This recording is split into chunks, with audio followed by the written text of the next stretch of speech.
The hospital was buzzing with its usual rhythm of urgency. Machines beeped, footsteps echoed, and the faint scent of antiseptic hung in the air. Nights in the ER were rarely quiet, and I had grown used to the constant demand, patients wheeled in with accidents, children crying in pain, family members pacing with worry written across their faces.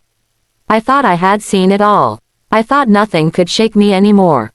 But I was wrong. The sliding doors burst open, letting in a rush of cold night air mixed with rain. My eyes darted toward the sound, and in that split second, I felt the world around me freeze. A man stumbled inside, drenched and frantic, carrying a limp woman in his arms. His voice rang out, raw and desperate, tearing through the chaos. "Please, somebody, save my wife." The words echoed inside me. The urgency of his tone, the anguish in his eyes, it was the kind of plea that would make any doctor run forward without hesitation. And I did. My feet moved on instinct, my training kicking in as I rushed to help. But the closer I got, the more I saw his face through the harsh fluorescent light. My stomach dropped. My pulse stopped. It was Daniel, my husband. I froze for a fraction of a second, staring at the man I had promised forever to, only forever had been shattered in a single breath. His arms weren't carrying me. His frantic cries weren't for me. The woman clinging weakly to his shirt, pale and half-conscious, wasn't me. The air in my lungs turned heavy, suffocating, but the weight of responsibility pressed harder. I couldn't collapse now. I couldn't reveal the storm raging inside me. There was a patient in front of me, and she needed me. So I steadied my hands, locked away my pain, and commanded, "Get her on the gurney." Nurses rushed forward, sliding the woman from his arms to the stretcher. Daniel's hands trembled as he held on to her for just a second longer, his eyes wild with fear. She hit her head. "I don't know what happened. Please, just don't let her." His words broke off as he looked up. And then he saw me. The panic in his face faltered, shifting into shock. His lips parted, his eyes widened, but no words came. In that brief moment, I saw guilt flash across his features like lightning, but he quickly turned back to the woman on the gurney, gripping her hand tightly. I didn't speak. My silence was louder than anything I could have said. We wheeled her into the trauma bay, the beeping machines filling the air. I examined her wound, bleeding from a gash at her temple, vitals unstable but salvageable. I gave orders in clipped, steady tones: prep sutures. Start an IV. Check her oxygen. My colleagues moved swiftly, unaware of the knife twisting deeper into me with every passing second. Daniel hovered by her side, never once looking at me again. His world seemed to orbit only around her. I worked with cold precision, stitching her wound, stabilizing her vitals, ignoring the way his voice softened when he whispered to her, ignoring the way his fingers brushed her hair from her face. I wanted to scream. I wanted to cry. I wanted to ask him how long. How many lies. How many nights he had chosen her instead of me. But I couldn't. Not here. Not now. Every time I tightened a stitch, I felt like I was sewing shut a piece of my own heart. When she finally stabilized, the monitors settling into a steady rhythm, I stepped back. Sweat trickled down my spine, though the room was cool. I peeled off my gloves, dropping them into the bin with trembling fingers. Daniel exhaled a shaky breath, his shoulders slumping in relief. He pressed his forehead against her hand, whispering, "Thank you, thank you." His gratitude wasn't directed at me. He didn't even glance my way. And that hurt more than the betrayal. He had erased me. I turned away, forcing my legs to carry me out of the trauma bay. My vision blurred, but I didn't let the tears fall. Not yet. Not here. As I walked down the sterile white corridor, the sound of his voice replayed in my head. Save my wife. The irony was cruel. I was his wife. The one who had built a life with him, who had supported him through sleepless nights and difficult years. And yet, in the moment of truth, the woman he carried into the ER was the one he claimed as his wife. The weight of it crushed me. But I also felt something else, an ember of strength flickering beneath the devastation. I had saved her life, even when every fiber of my being wanted to collapse. I had chosen my oath, my integrity, over my pain. That meant something, even if he didn't see it. Back in the staff room, I sat on the bench, staring at my blood-stained coat. My hands shook as I gripped the fabric, but I forced myself to breathe. Slowly, deeply. I couldn't fall apart here. Minutes later, a nurse entered, her expression hesitant. "Dr. Harper." Her husband is asking for you. I almost laughed, a bitter, hollow sound. Her husband, that was what they thought. That was what he had called himself in front of everyone. My husband, claiming another woman as his wife. I stood, straightened my coat, and walked back down the hallway. Daniel was outside her room, his face pale, eyes bloodshot. When he saw me, guilt washed over him like a storm. He opened his mouth, but no words came out. His lips trembled, his chest rose and fell rapidly. I looked at him, my gaze steady, my voice calm but laced with steel.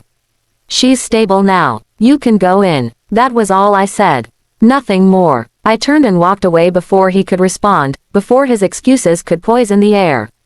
As I left, my heart pounded with a truth I could no longer ignore. Something inside me had shifted. Something had broken, yes, but something had also awakened. I wasn't sure what the next day would bring. But I knew one thing with absolute clarity. That night in the ER was only the beginning.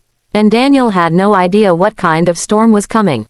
The next morning, I walked through the hospital corridors with a numbness I couldn't shake.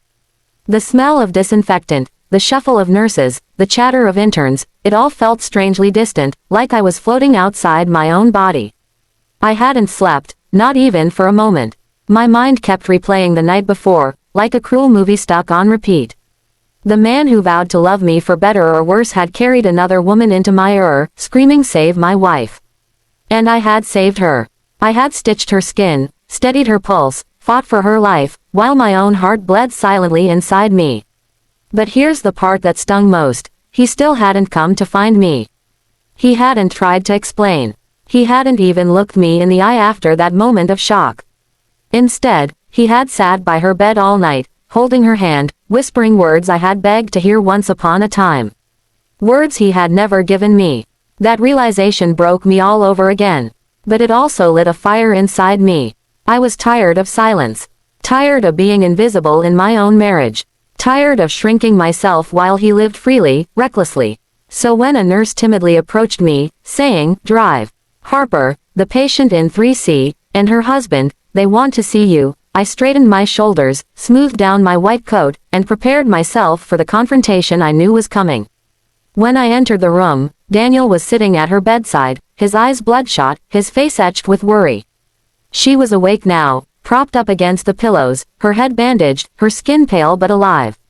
The moment she saw me, guilt washed over her features. Her lips trembled as if she wanted to speak, but she glanced at Daniel first, and that glance told me everything she hadn't even known about me. Daniel's voice broke the silence. I can explain. The words were shaky, unsure, nothing like the confident man I had known. My pulse pounded in my ears, but my voice came out steady. There's nothing to explain, Daniel. I understood everything last night. He flinched, as if my calmness hurt more than if I had screamed. It's not what you think. I cut him off. Don't insult me. You called her your wife. You begged me to save her as if I didn't exist. And maybe to you, I haven't, not for a long time. But I know what I saw. And I know what I heard. His lips trembled, but before he could answer, the woman in the bed spoke, her voice weak but clear. I didn't know. Both Daniel and I turned to her. Her eyes were wide with shame, brimming with tears. He told me he was divorced. He told me he was free. I never would have. If I had known about you, I never would have done this. Her words cut through me like glass, but strangely, the pain wasn't for her. It was for myself. For all the lies I had swallowed without realizing it. For all the nights he had come home late, claiming work had held him back. For all the times he had been distant, cold, dismissive. The puzzle pieces clicked together, and suddenly, the picture was clear. Daniel had been living two lives. And I had been the fool in the shadows. I inhaled slowly, holding back the tears threatening to fall. You don't need to apologize to me, I told her softly. You were deceived too. Her eyes widened, surprised by my kindness. Daniel, however, looked stricken. I turned to him, my voice colder now. You've taken enough from me, Daniel. But you won't take my dignity too. I will not fight for a man who doesn't see my worth. I will not beg for scraps of love when you've already given the whole feast to someone else. The silence that followed was heavy. He looked at me with desperation, with guilt, with something that might have been regret, but I didn't care anymore. His remorse came too late. I left the room without another word.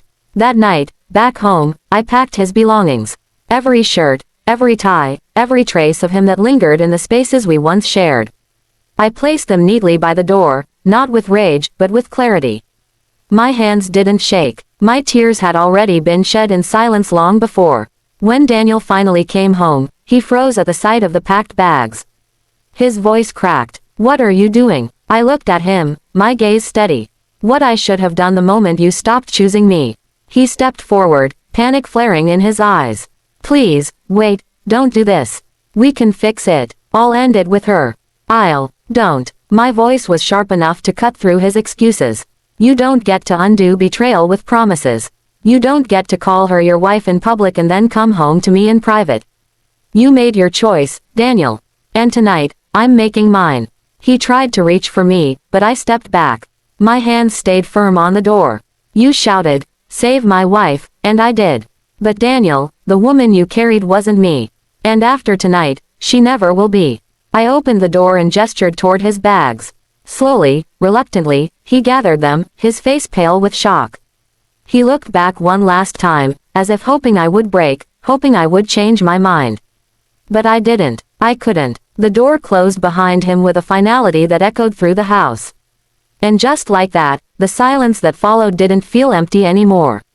It felt like peace. Days turned into weeks, and life moved on. I poured myself into my work, but not as a way to escape anymore. This time, I did it to build. To heal, not just my patients, but myself. Colleagues whispered. At first, the story of the doctor whose husband brought in his mistress spreading like wildfire through the hospital.